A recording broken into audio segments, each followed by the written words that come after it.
All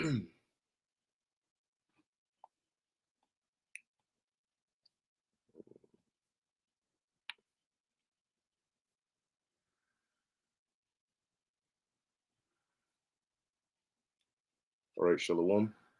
First and foremost, I want to give all praises, honor, and glory to Yahweh, Bahasham, Yahushai, Bahasham, Rakha Kodash. Double honors to the elders and the apostles of Great Millstone, and peace and blessings to the elect. Now, as you can see in the title, fearful headlines, droughts and water police, diesel shortage, recession, food crisis, and layoffs. Okay, and I figured that as I go through, in the mornings when I go through these articles, I could just put them, pick out good ones and put them together, and Lord willing, just do, a video on them all. So it's likely I won't read through every single article, but I might hit certain parts of it. I might highlight the headline here. All right, just to show you, because I think that'll show um, a better picture, okay, of what's actually going on around the world. All right, Slovakia. Yeah, it'll show a better picture of what's actually going on around the world on the different sects, right? So the first one here is water cops, right, or water police, as in California, right? They're talking about how basically the water is drying up over there. Okay, so now they need to cut back on um, water usage. All right, but you have residents and people that are not regarding that. So now they have to hire, as it says here, water cops. So it says California to hire water cops as residents ignore Newsom's conservation plea amid mega drought. Mega drought. Now it says here California plans to hire water cops to monitor people and businesses wasting water as statewide usage soared in March, despite Governor Gavin Newsom declaring a drought emergency last July and parts of Southern California under water restrictions, according to the Mercury News. So now they're saying, look, people are not regarding, all right, people are not regarding this, these policies we've set in place. All right, and I mean that's that's America for you. Okay, but they're saying, look, if we don't do something about this, it's going to get much worse, right? So you have here the Santa Clara Valley Water District, south of San Francisco Bay Area, um, encompassing 15 cities and more than 2 million residents, is considering water cops to police neighborhoods and businesses or business districts for water wasters. People who are wasting water could be fined up to $500. And it's like it's one calamity after the other, because here it is. Imagine inflation is hitting so much, you're struggling to make ends meet, and you get fined $500 because you're wasting water. And that's the thing. A lot of Americans, they're not aware of how much resources they actually use and waste. Okay, they don't conserve or measure or keep track of, these things, because it's so normal, right? Leave the tap on, leave the water running, whatever it is. Oh, leave the lights on, oh yeah, I forgot this, whatever. Went outside, left the AC on, came back, it was still on, and but now that you have the energy shortages going on, water is drying up, these resources, which they're likely blaming climate change for, right? But these quote unquote resources, they're now starting to not look as unlimited as they might have before. All right. So because of that, they're now having to realize, look, I can't just use the same amount that I was before. Now, when it's completely gone, all right, when they completely just tell you, look, we don't got no more for you, man. Y'all didn't use it all. The shit is bad. Ain't no water to give you, right? At that point, people people are gonna start realizing, oh shoot, like they're gonna start realizing how much they used water for. Water is very essential, but you don't see it when there's an abundance of it, right? You wake up in the morning, you brush your teeth, right? That's using water. You take a shower using water. You use the bathroom, you flush the toilet using water, right? You make tea or whatever, you cooking, you using water. You washing dishes, you using water. You drinking water. So there's a lot of things that you use water for, and that's just a few things, right? But at the end of the day, when you have it there, these things are just normal, right? You don't even worry about it.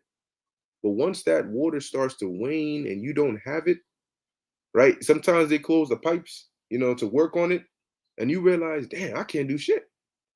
It's hard to do things because you realize, like, everything that you use water for now becomes highlighted, and you realize, damn, man, this is very essential, right? But as it says here, you can be fined up to $500 if you were caught wasting water. It says water cops may slap citations for people watering their yards for long periods of time. All right. So they come by, they see you watering your yard. They come back an hour later, you still watering there. Hey, here you go. There's a 500. Next time, be more considerate. All right. It says and washing cars in the driveway. You come back, they car wash. Oh, here's a fine. Believe it or not, there you go. Right. It says Aaron Baker, the COO of Valley Water, told CBS News that water cops are needed because of the unprecedented times we're in. See? So there's an introduction of unconventional means because of the times that we are living in. That's becoming a more widespread terminology, right? We're living in unprecedented times, or we're in uncharted waters, or we've never seen these things before, or record highs. These are now the talks, and that's Jeremiah 30:7. That's Daniel 12:1. A time like never before. Okay. When you have a precedent is like how do I put this? Oh man. When you set a precedent for something, you basically do it, and now everything else that happens after that is based on this, right? If you set a precedent, it's almost like the first time you do something. Okay. So if it's unprecedented, that means that there's not something you can look back to, right, and compare this situation to. There is no previous precedent. There's no rule that was set. This is just open, uncharted waters. And the numbers are dropping again. Look at that. Beautiful, beautiful. There we go. Now it's back up, but it's gonna go down again. But anyway, it says here, needed because of the unprecedented times we are in, and because we aren't making enough progress in our water savings. The threat of water cops snooping on people comes as California's total water usage in March was the most since 2015, despite calls for conservation amid a mega drought. California Water Resource Control Board said water usage jumped 19% compared to March 2022. So now that you need to conserve water, that's when people are using it even more. They have, you know, because they have pool parties and all these things and so on and so forth. Well, um, yeah, so that's pretty much what I want to read on here. But just going to show you now, real quick. Let's get a quick precept in the book of Isaiah. All right, Isaiah chapter 19, because it also speaks about this. A part of the burden of Egypt, because this America is the modern day Egypt. See, when you read the scriptures, it's not gonna, you know, there's certain dark sayings, right? There's certain allegorical sayings. There's certain writings in the scriptures that you need the spirit to decipher, because you're not gonna see the word America in the Bible. But this America is spoken about in the scriptures. It's just not known or called America. All right. Guess what? Quote unquote black people, right, or African Americans and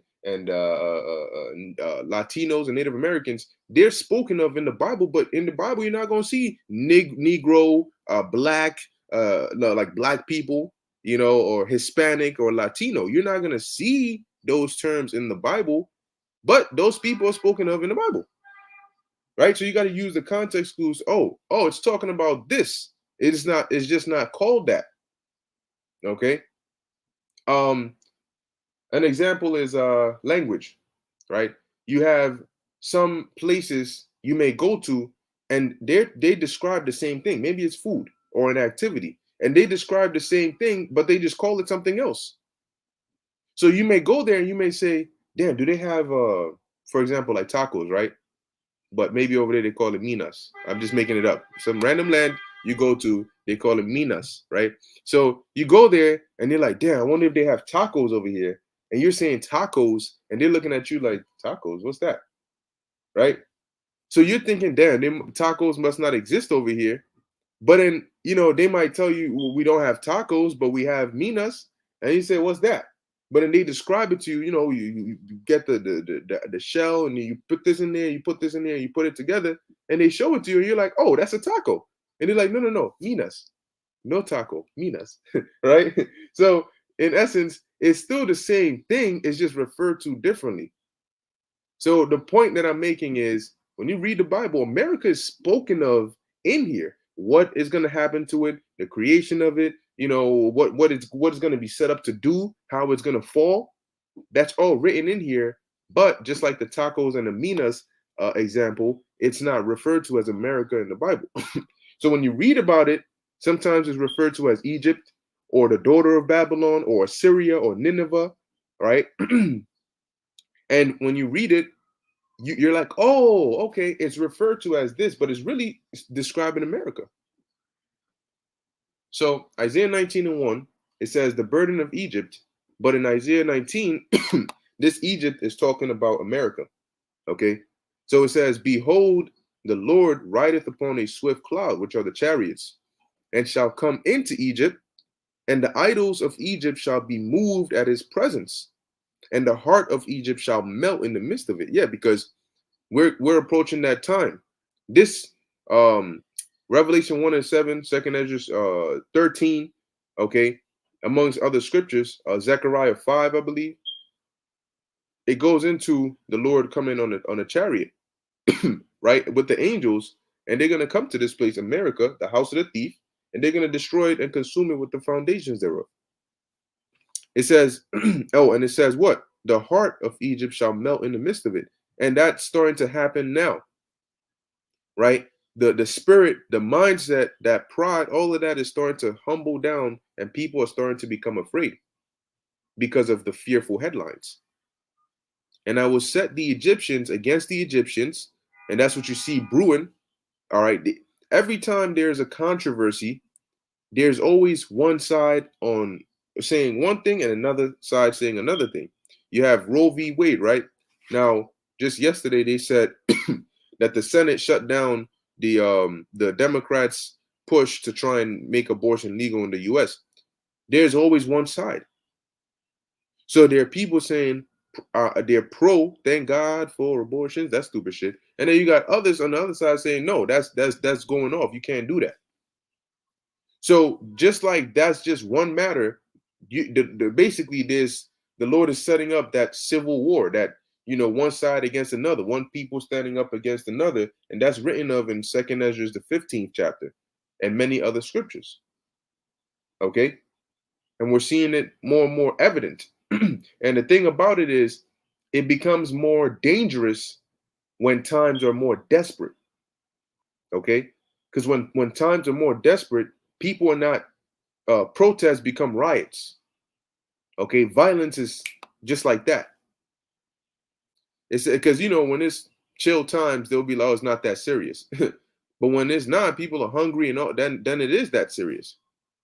It says, and they shall fight everyone against his brother, and everyone against his neighbor, city against city, and kingdom against kingdom. That's division. That's civil war. That's class wars. That's race wars. And the spirit of Egypt shall fail in the midst thereof, and I will destroy the counsel thereof, and they shall seek to the idols. Because this country, right, that people don't want to believe, it was built and founded on witchcraft, right, on masonry, on secret societies. And they run this country, all right, based on those spirits. They have seances and councils and holy days, right, on their end, that they perform seances, all right, and conjure up spirits, and they counsel with them, all right. And it's not far-fetched, because when you read in the book of Acts, there was a when Paul and I believe it was Silas, I forget exactly where they were, but I know it was somewhere in Europe, right, somewhere in maybe around Greece area or so, where they encountered this woman that had a spirit on her, and she kept following them. I believe she had a familiar spirit or so, but she kept following them, saying, "These are the men of God. These are the men of God. These are them." And Paul got vexed after a couple of days of her repeatedly doing that, so he rebuked that spirit that was in her out of her. Now, the point that I'm making is that the spirit that was in her was benefiting her masters, because they would basically find out, okay, what, like if they were to bet or anything like that, they will find out, all right, what is the outcome going to be, so we know what to place our bets on. So they were using that familiar spirit that was within the woman to for their gain, for counsel, and all right, what should I do here? What should I do here? Because it says that it brought them much gain. So how much more for these devils that built their society on that? Signs, all right, all sorts of different levels of witchcraft. Okay, so they have spirits that they counsel with in terms of what to do, how to go about it, what kind of sacrifices are required, and they do that. It's no surprise. There's symbolism everywhere. There was a picture that I saw of the Travis Scott. It's like a head, Travis Scott's head, and his mouth is open. Now, on one of his albums, I think Astro World or something like that, when you look at the cover picture, there are two kids on the front. Matter of fact, why am I just talking? Let me pull it up. Travis Scott, Astro World, not tragedy. Cover art. There we go. This one right here. Right, boom. So now what you notice in here, right, and this is that you got the kids on here, and you got this image, and you got his mouth open. And then you got the kids being taken in there. All right, now there was another picture, I forgot where I saw, I think it was the Elder Yashawamba who put it. It was like a ancient world picture of a sacrifice, where they would like the mouth of I forgot what creature it was, but it would look just like this. It had its mouth open, and they would go in there, and I think they would perform like a fire sacrifice or so, but they would sacrifice their children into the mouth, which is sort of to be like a furnace or so, right? And they would sacrifice the children in there by taking them in there, and sacrificing them onto, I think it was Moloch, So it's interesting that you notice in here, you see children, right? And then you see the mothers taking the children in there. And on the outer, you're thinking, oh, look, it's just a cool art or whatever. But there's symbolism behind it all. Behind all of it, there's symbolism. And it's not just this, it's many, many other things. When you look at the way the buildings are designed, all right, all of it centers on witchcraft and sorceries. So they're going to seek to their idols. They're going to seek to those spirits that they counsel with as things start going bad. Because these at least, they want things to go bad, but the Lord is going to have it get out of their hands. And they're going to be seeking how to get control of it again, but it's gonna be out of their hands. That's why the scriptures say the powers of heaven shall be shaken. And there's going to be an evil that riseth, and thou shalt not know from whence it riseth. It says, the spirit of Egypt shall fail in the midst thereof, and I will destroy the counsel thereof. So they're going to find out that they're not, their plans are going to start failing, and they're not going to be able to have backups or alternatives. And they shall seek to the idols and to the charmers, see, and to them that have familiar spirits, and to the wizards. And the Egyptians will I give over into the hand of a cruel Lord, and that's Yahushai, because he's gonna he's gonna rule them with fierceness. It says, and they fierce. The scriptures talk about how we're gonna break them as a potter's vessel, and a fierce king shall rule over them, saith the Lord of hosts. Now here's the point. And the waters shall fail from the sea, and the river shall be wasted and dried up. Okay, what do you have? Now they got to get water cops because of a mega drought. See? So all of these are covered in the scripture. So it says what? And the waters shall fail from the sea, and the river shall be wasted and dried up. And they shall turn the rivers far away, and the brooks of defense shall be emptied and dried up, and the reeds and flags shall wither. See? And that's what you see going on. And when you keep on reading through the chapter, it basically goes into the hardships that are going to be hitting this place.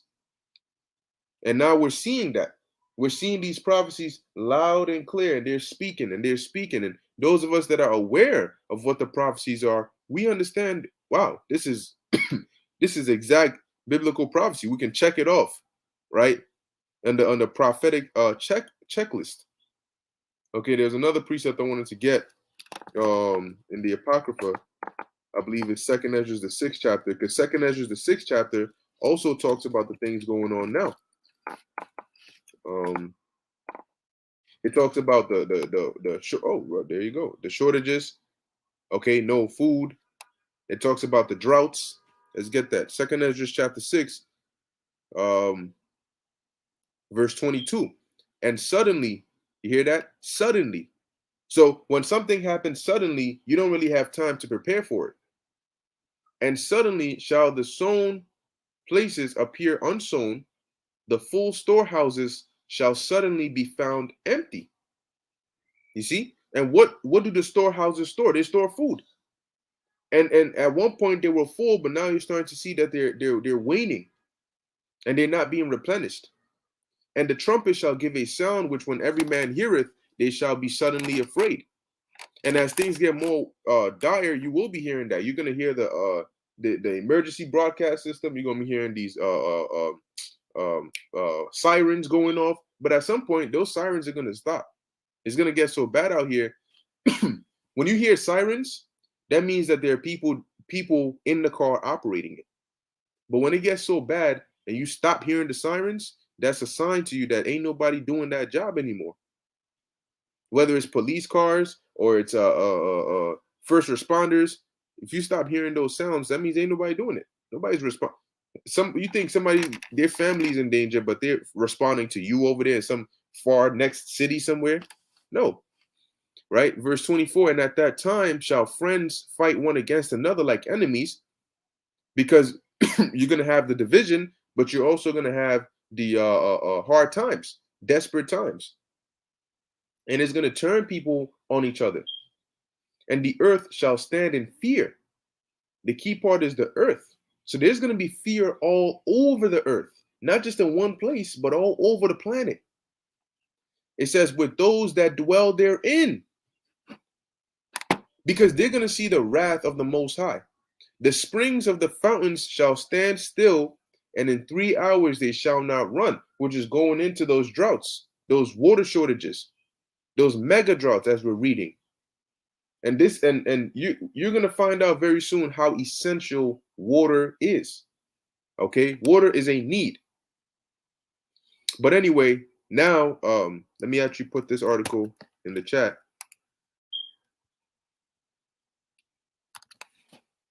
All right, so let's move on to the next one. So we read a bit about the mega droughts and the water police. Now look at this. Diesel price spike at biblical proportions. And you notice that's being used more commonly. Famines of biblical proportions. Why is it all biblical? Because everybody knows that in their mind, in the Bible, there's somewhere in the Bible that talks about these things. Nobody really wants to acknowledge it. But now, why is the terminology biblical proportions? What does that mean? They know that means that this is something that's, they have stages. And then one of the highest stages is the hand of God, which means this is something it's not a normal occurrence. Well, that leads us to the next article. Major trucking firms prepare for imminent diesel shortage in eastern half of U.S. Now, let's get one thing straight. Your stores, when they have products in the stores, there's a way the products get to the stores, and it's by these trucks. When you go on these long paths, these interstate roads, and so on and so forth, you see a lot of trucks because there are trucks going from state to state, and they're delivering goods. Some of them have a design of what it is they're delivering on it, a logo or whatnot. Some of them just look like containers. And when they get to their location, you got the people that come out with the hand trucks, and then they start unloading. You see this in your neighborhoods, but it's like common. So you don't really take note, right? You go to the store, and sometimes there's the truck, and they're unloading it and taking the things into the store. The trucks run on diesel. That is how they get from one place to another, just like your car runs on gas. So when you're facing diesel shortages, that's going to make things harder for these trucks to go from one place to another. And when that happens, and that starts to cut down on the movement of the goods by these trucks, that means that the goods in your stores are going to start being less. And it's going to be harder to restock with the little bit that they have left to restock. It's going to be harder to do that in these stores because it's harder to get to these stores with these goods. So everything has it's like a domino effect. One thing affects the other, which affects the other, which affects the other. Now it says major trucking firms prepare for imminent. The word imminent means there's no time to waste. Okay, imminent, pressing diesel shortage in eastern half of U.S. So in the western half, you have mega droughts, water police, and then on the eastern half, you're having diesel shortages. All throughout, you're having gas prices hit new records. If you can't see that we're living in a time, all right, that's getting progressively worse, that is really leading to that ultimate chaos that you've never seen before. If you can't see that, and you still got your head in this world as if there's something here for you, then I don't even know what to tell you. Major trucking fleets across the eastern half of the U.S. are preparing for an imminent diesel shortage, according to logistics firm FreightWaves. Founder and CEO of FreightWaves, Craig Fuller, said 3 large fleets are preparing for diesel pumps at fuel stations to run dry. Drivers of these fleets received notifications about fuel shortages that could materialize in the coming weeks across the mid-Atlantic and Northeast regions. Major truck stop chains, Loves and Pilot, warning about imminent diesel shortages in the eastern half of the U.S. You have here an image of one of the messages that they received. It says, "It's about to get uglier. Good morning. Effective immediately. Make sure you're fueling up at the end of the day." I cut in, I guess I should say paste, a message from Loves where many of you fuel currently. The message is as follows.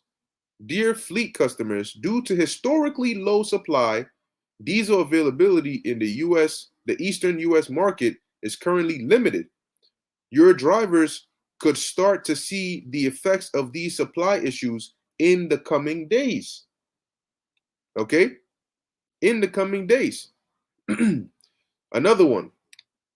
It says, attention to all drivers, hearing from Loves that they expect diesel shortages to hit some of their eastern US stores in the coming week. We'll do our best to keep an eye on the situation and remove stores, I guess I should say, from fuel solutions as we hear about challenges at specific stores. Okay? And all this is going to have an effect. So now you're starting to see that, all right, this is the continuation of that. Now you're starting to see that, yo, there's trouble on all fronts. It's only going to get worse, man. That's what's going to make Jacob's trouble so much worse, because it's not just one disaster on a super, super high level that you have to deal with. It's multiple disasters at once. Okay? One disaster alone is enough to trouble, the country or the society. But now you're trying to deal with one thing on a historically high level, but then another thing, and then another thing, and then another thing, all of these all at once. It's going to overwhelm people. And trust me, this is going to get out of hand very quickly. And it's going to get very, very bad because they can't keep a lid on it. It's like the warning signs are just popping up, pop, pop, pop, pop, pop. Now it says here, now continuing, it says challenges at specific stores. In the meantime, it would probably be good habit to fuel prior to entering the following areas: GA, NC, SC, VA, MD, PA, New York, or NY, and NJ, New Jersey. Loves is working on moving and positioning additional resources to help counter shortages in these areas. This situation is fluid. All right. Says here, we've confirmed with a number of fleets they are hearing consistent messages from the stops. Georgia, Carolinas, Maryland, and Pennsylvania were the specific areas that could be impacted. We heard that as many as 25% of their retail locations could see shortages in the East. Now it says here, Northeast may run so low on fuel within the next week or two that stations in the entire region could go to allocations, and pockets of the northern east or northeast may be completely out of fuel. Problem is, oil is being diverted, not imported, between here and Europe due to the US committing to feed Europe with fuel so that it can wean off Russian fuel. And we said that. We said that once they said, okay, we're going to basically shut out Russia. Well, a lot of these Europe is not just one country in Europe.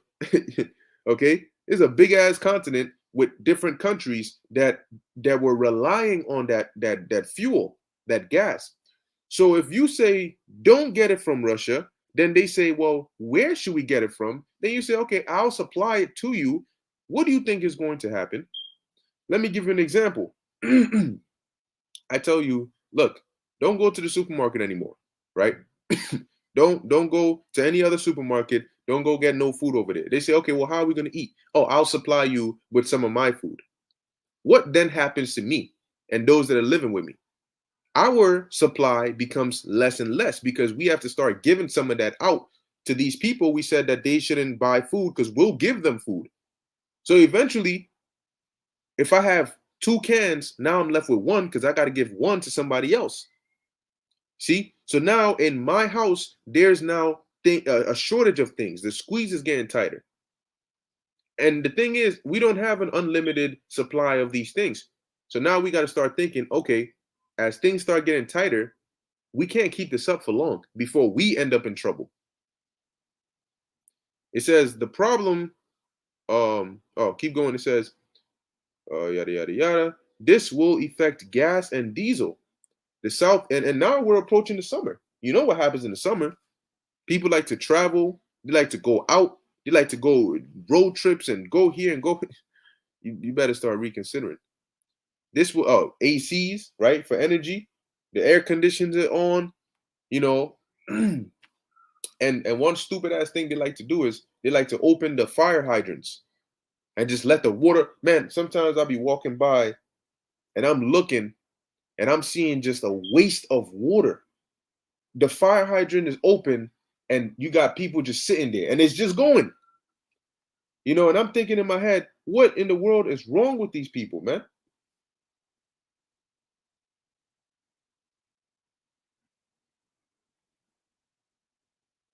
You know, what's wrong with these people? You just wasting water like that, like it's all good. So, I mean, well, in California, you try that shit, they're going to hit you with a nice fine. No time wasted. So it says the Southeast will likely be fine due to pipeline, but the diversion is most happening to fuel typically bound for Northeast states. Could last through the summer unless U.S. pulls back from supporting fuel needs of Europe. But that's a problem. So now you're like bound, you're tied in this supply to Europe because now once they've gotten off of Russia, they're heavily depending on you. So that's another thing dealing with the trucks. Now moving on, you have U.S. consumer prices spike even worse than expected.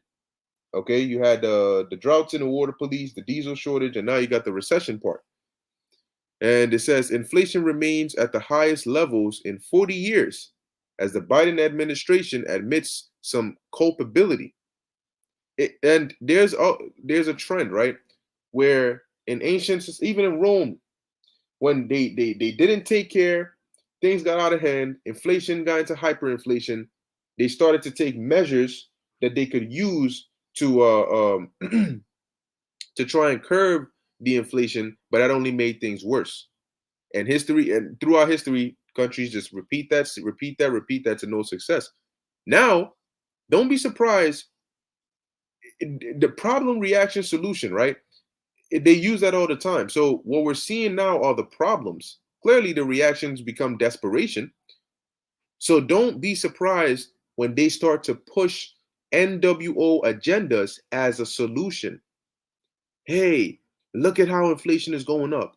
Hey, look at how all these calamities are hitting. You know, we need to start jumping onto the digital side of things. We need to start cutting down on the natural foods and jumping onto synthetic meats. We need to start cutting down on that energy and moving to this. They're going to start doing that because this is how they present the NWO. It always comes as a solution to a problem, because who doesn't like solutions to problems, right? Nobody likes problems. Everybody wants a solution. See? So if I can make my solution seem like the only plausible solution, then I sort of leave you with no choice, right? You're either stuck and deal with the problem and the suffering, which is going to get worse, or you come to my solution. So when Biden comes out here and says, my main thing is to handle inflation and yada, yada, yada, that means that they have a plan, which is really an agenda they've had for years, but now they're getting ready to say, let me introduce this to you. Allow me to reintroduce myself. Okay. Now with this article, I'm not really going to read too much into it. It's just information we sort of already know, but I wanted to show that this is common in the headlines. All right. Common in the headlines. That's right. Order out of chaos. U.S. consumer prices spike even worse than expected. A lot of people don't understand that you are consumers. You consume. Okay, so let me put these two other articles in the chat. All right, so this is here now, and let's put this one from RT also in the chat. And we telling you, man, we telling you, these warnings, these things are real, man. Articles are real. They're based on real events. Now the next one is Britain's facing real food poverty. Supermarket giant warns. It says the chairman of let's see, yep, the chairman of major British supermarket Tesco, John Allen, said that many in the country are struggling with the increasing cost of food and fuel due to inflation, as quoted by the Times on Tuesday. I was in some Tesco stores on Friday, and I was hearing for the first time for many years of customers saying to checkout staff, stop when you hit 40. And that's like here, right? If you went and you said, once you hit $40, just stop. Don't add anything else, right? I don't want to spend a penny over that. You're like, whoa, damn, 40? That's it, though. You know, because that's how hard it is. They can't afford. Like I said, it's like going to like Stop and Shop, and you hear him say, no, if it whatever it is, if it's past $40, just, you know what, it's fine, I'll leave it. I can't afford to spend over that because I need to do some serious budgeting. If I go over that, then I'm not going to have enough to pay for whatever, medical bills, utility bills, housing, you know, I'm not going to be phone bill.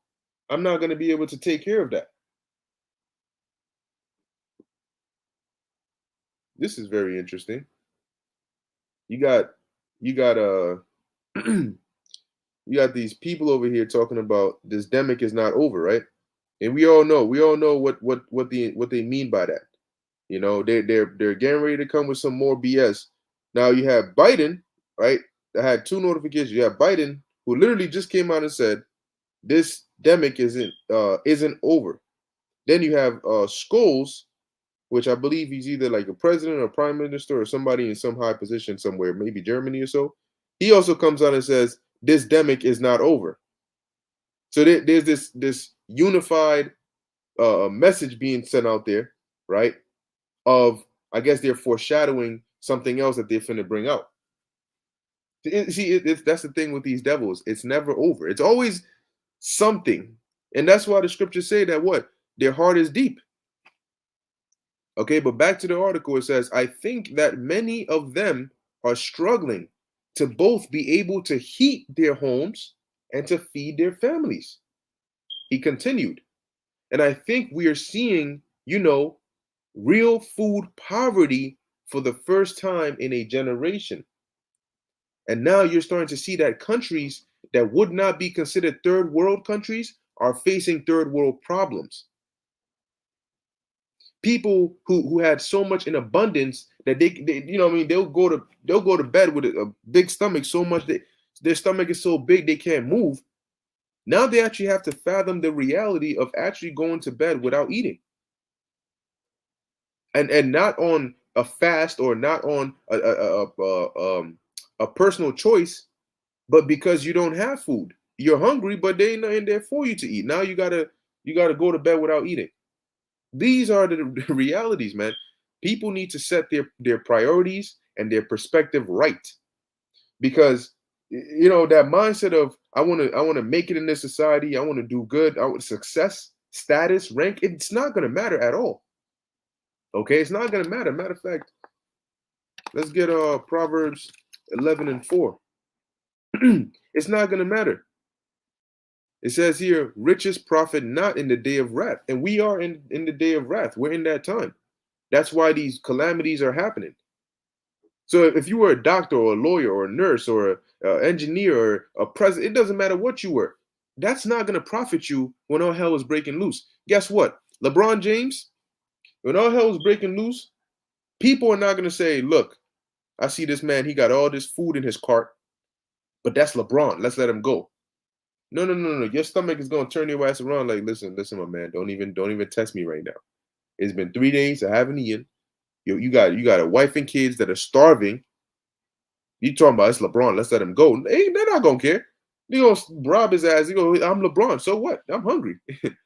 So your status, your rank, your money will not do anything for you in that time. Your money, you cannot pay off a disease so the disease leaves you alone. You cannot pay off famine.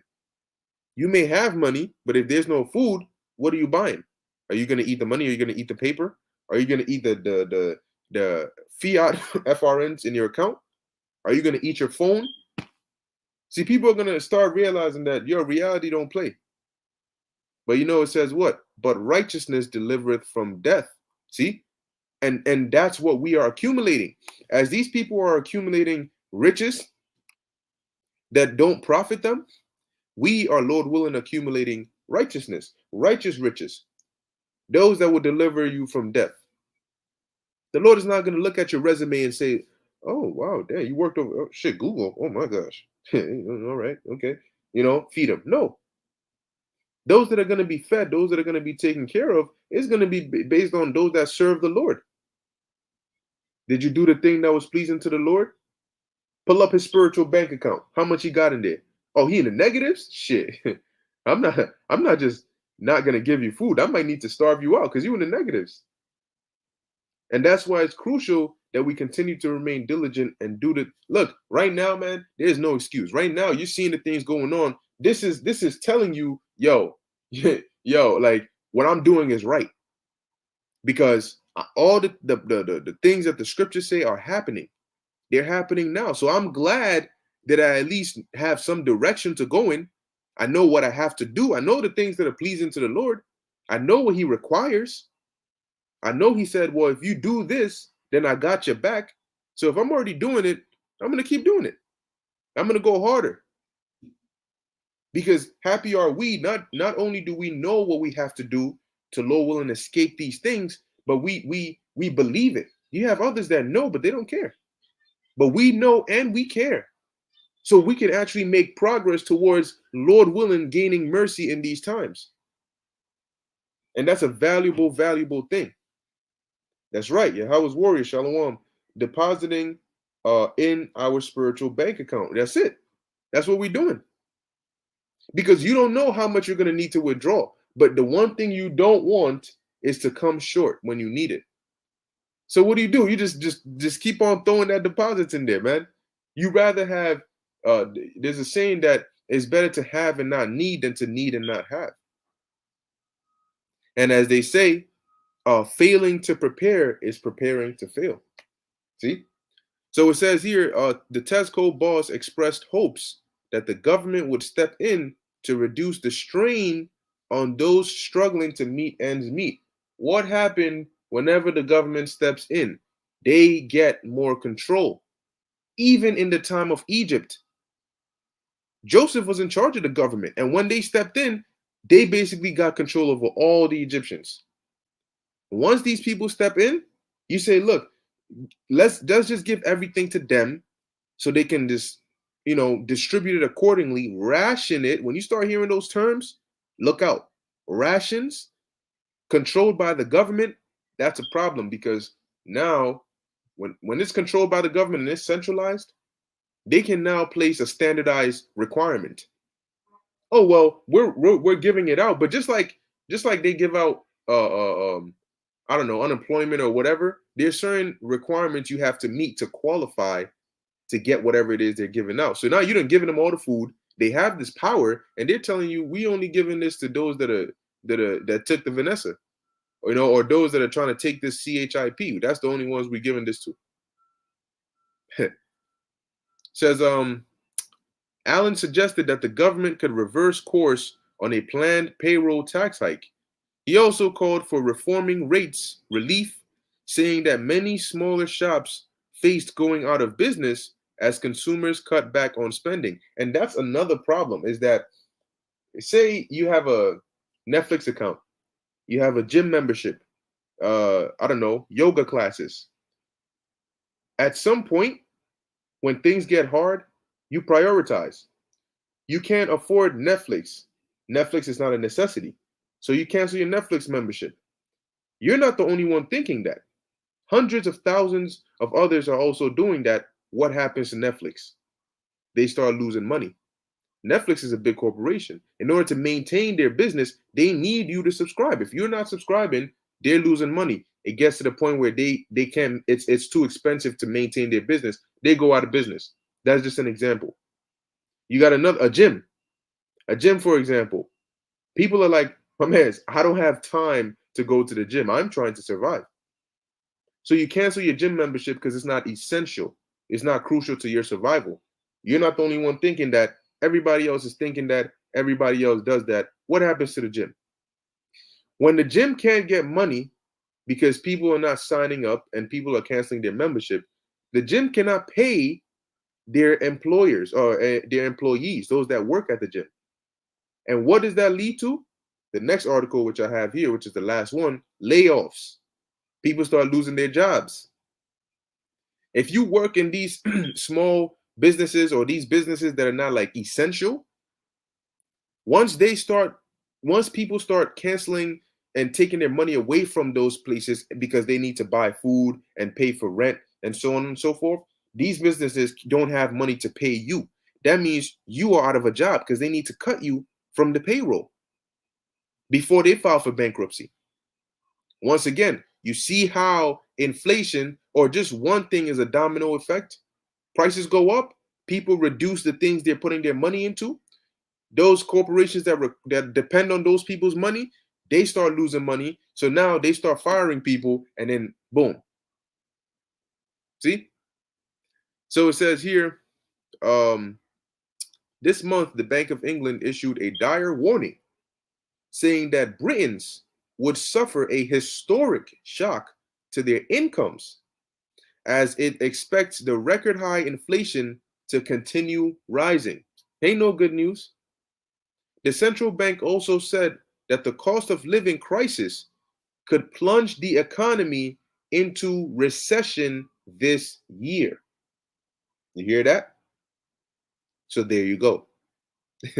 Fearful headlines. All right, so now let's deal with this last one here, which is the growing list of US companies laying people off. Now, you're seeing how all these problems, think about it, right? If you have a lot of people being laid off, unemployment, all of these things, what is it one way to solve that? A UBI, right? First off, this system is crumbling, right? But to save it, in order to get things back on track, fix the economy and all of that, well, we have to ditch the dollar and jump to the digital dollar. And we need to now, with all these unemployed people, we need to now have a system to help them. Why not have a universal basic income that can support these people?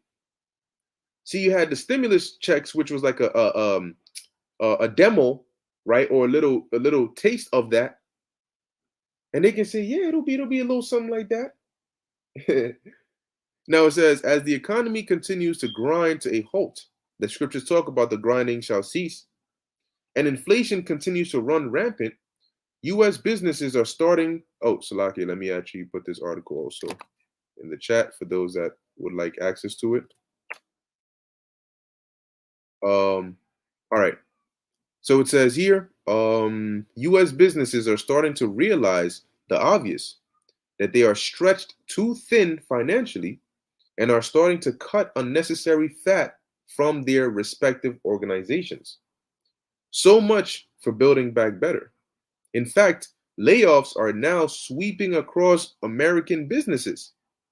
According to a new report from Insider, who recently ran down a list of U.S. companies that have begun hacking away at their respective labor forces. So it's going to show the different companies. In addition to the names you'd expect to be on this list, like Peloton, which has laid off 2,800 people. Yo, there was a video of a company, I forget which one it was, who laid off their employees via Zoom call. Literally, they just went on a Zoom meeting, and anybody that was on that meeting, they told them, look, we can't afford to keep you guys here. So that's pretty much it. You're done. Now, imagine hard times. Maybe you're the only one working in your family, and unexpectedly, you got bills coming up, right? Unexpectedly, you get called into a meeting and they just tell you it's not your performance, is just it can't be helped. We're dropping you from the company. Just like that. Suddenly. No notice, no nothing. You're gone. You're fired. You don't have a job. Yesterday you had a job. Today you don't have a job. And you got a family to take care of. And inflation is happening. Food crisis. Prices of everything are going up. A lot of people are not going to be able to mentally handle these things, these tolls that are going to be hitting them. See? And that's why Isaiah 33:6 says what? And wisdom and knowledge shall be the stability of thy times. These people are not going to have that. So they are going to lose it. They're going to bug out. They're going to jump into them savings. But as hyperinflation sets in, your money's going to go quicker. Okay? Your money's going to go quicker because the value is going to be dropping at a faster rate. $10,000 in your account, it's not going to hold you that long. And as people start hitting that desperation level, they're going to start doing desperate things. It says, in Netflix, there were also some lesser known and private company names that are making material layoffs. Better has been laying off 4,000 people from late 2021 and through the first several months of 2022. They've been laying these people off. It says CEO Vishal Garg reportedly told employees during a Zoom meeting that the company has lost $100 million last quarter. Shit. Which he said was my mistake. He didn't lay himself off, however, to the best of our understanding. Weight loss. So because of him, right? Because of him. Hey, that's right. That's right. But because of him, the company lost $100 million last quarter. They're losing money. They can't keep employees. We got to lay you off. My fault.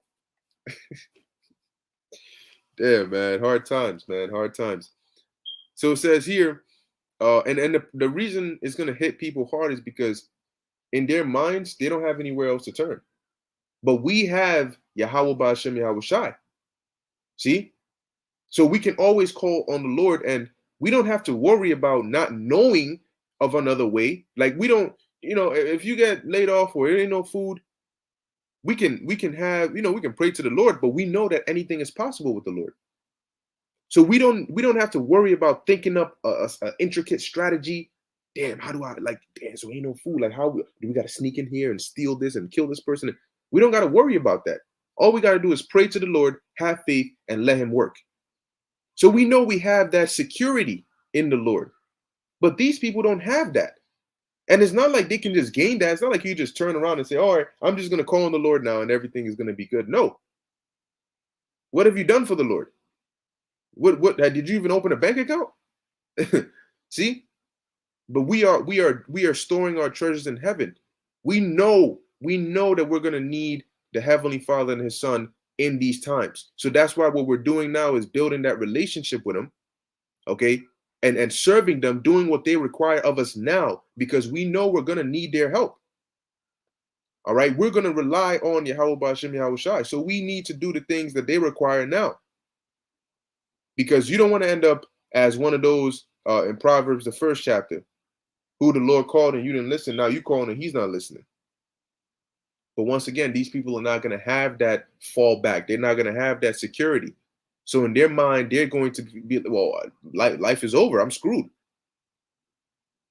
It says weight loss app Noom has recently laid off hundreds of coaches as part of a total laying off 495 people. Yeah, typically those whose jobs are not like food, shelter, health, emergency, heavy jobs, those are usually the first to go.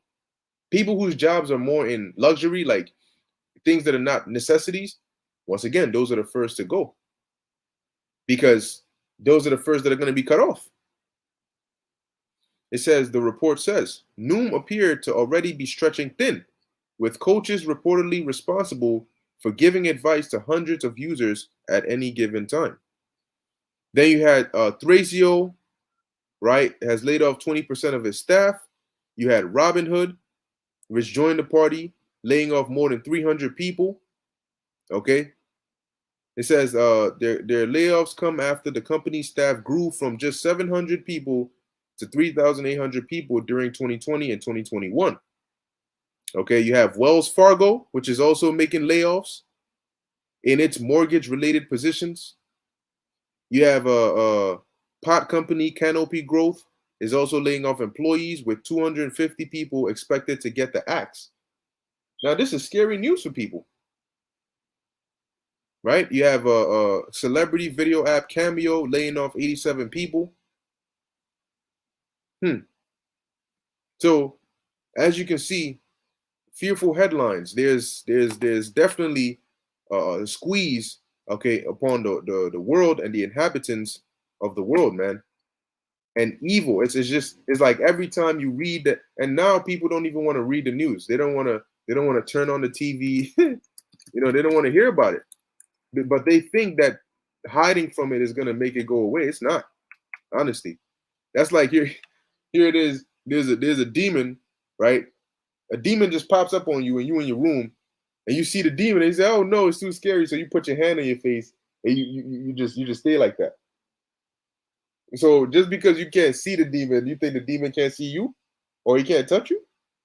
So just because you don't pay attention to the information and the news coming, it's just gonna make it disappear. This ain't Tinkerbell, this ain't fairy tales. The less you believe in it, the less it exists. No. It's gonna make you a believer. Nah, I don't believe what y'all saying. That's all right. What we're saying doesn't depend on your belief, right? For what if some did not believe? Now, this is the book of Ezekiel, chapter 21, verse 8. It says, again, the word of the Lord came unto me, saying, Son of man, prophesy and say, thus saith the Lord, say a sword is sharpened and also furbished. And that's what we see going on. All right. And that's what we are doing. We're telling them this is what the Lord is saying. It is sharpened that to make a sword slaughter. It is furbished that it may glitter. Should we then make mirth? You got people that are still joking around now like it's a time to be playing. It contemneth the rod of my son as every tree, and he hath given it to be furbished that it may be handled. So not only is the sword being sharpened, it's being sharpened to be used. See? So the waters, the droughts, the diesel shortages, inflation, food crisis, layoffs, all these things that are happening, the pestilence, they're not coming up just for show, right? Just for you to look around and look at them. They're being sharpened. They're being made worse so they can take effect on the people. Okay. It says, the sword is sharpened and it is furbished to give it into the hand of the slayer. Okay? To give it into the hand of the slayer. So we're not in the time to be playing games. Cry and howl, son of man, for it shall be upon my people. It shall be upon all the princes of Israel. Terrors by reason of the sword shall be upon my people. Smite therefore upon thy thigh. See? So these terrors, man, these terrors. Oh, this is let me actually hold on a second. Yeah, that was it on this precept. So let me actually get a few off the comment board. This is Yahweh, my power, Israel. I drive trucks here in PA. They just laid off all drivers with under a year, and I don't think they're done yet. Yep, there you go. See, just like that. So, so now what the driver's gonna do? Man, this is. Whoo, man, I'm telling you, boy, I tell you. That's right. This is I will a war 144K, 2nd Ezra 16 and 73. Then shall they be known who are my chosen, and they shall be tried as the gold in the fire. Come, yeah, because the Lord is going to make sure that His chosen are delivered. They're taken care of when these things come. And in that time, people. I'm telling you, man, in that time, see, we're warning these people, right? Yo, take this path. Say, no, I'll do what I want to do. Nah, I don't want to hear it. No, I want to do what I want to do. Even though we're pointing to the signs. Look, this is why we're telling you to come here. No, I don't want to see it. No, you just want to convince me. No, I ain't trying to do it. So guess what happens? They follow their own vain opinion. They follow what's right in their minds. We're not following just what's right in our minds. We're following the scriptures. We have a map and a direction. But they say they want to do what they want to do. Guess what? They go, it fails, it backfires, it hits them with calamities. And then they come back and they see you and the path you took, and they see that you're good in these hard times. You're taken care of. What do you think they want to do then? They want to now be associated with you. Now they want to take the journey with you. Now they want to listen to what you got to say. Now they want to do that, but you can't do both. When you decided you wanted to take the other path, you got to stay there and deal with those calamities. We knew, we're the watchmen. We knew what that path was going to lead down. That's why we told you not to go there. No, I'm going to do it anyway. All right. Verse 74, Hear, O ye my beloved, saith the Lord, behold, the days of trouble are at hand, but I will deliver you from the same. That's all you need to know. I don't understand. Like, it's so simple, right? The Lord made it so simple for us that all he said was, look, I got your back. Like, I'm not asking you to run up a mountain. I'm not asking you to go and gather up a whole supermarket worth of food. I'm not asking you to, to pay me $2 million. Just do the things that I do ask, and don't worry.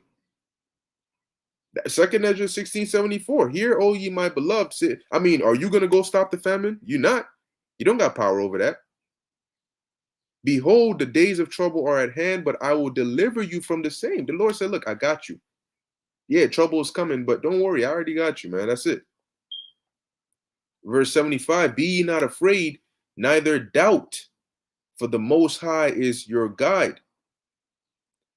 Verse 76, And the guide of them who keep my commandments and precepts, saith the Lord, let not your sins weigh you down, and let not your iniquities lift up themselves. See, so just have that faith in Yahweh Ba'ashem Yahushai that you're going to be good. All right, this is Yahweh's warrior, Ecclesiasticus 2:6. Believe in him, and he will help thee. Order thy way aright and trust in him. And now it's more practical to believe in the Lord because we've been serving the Lord for so long. See, when you come to serve the Lord, it's not a one-day thing. You don't just boom, I just jumped in. I'm here, and I understand all the intricacies. My faith is on this level. You have to go through experiences. You have to be tried out. So your belief in the Lord gets solidified, and the Lord has tested you, and he knows he can trust you. See? So believing in him is not just as simple as saying I believe in him. Belief is something, is a feel. It's I don't even know how to describe it, but it's something. And it doesn't just come overnight. So you gotta be in this truth, serving the Lord, and that's how your experience builds up your faith in him, and he will help thee. Order thy way aright and trust in him.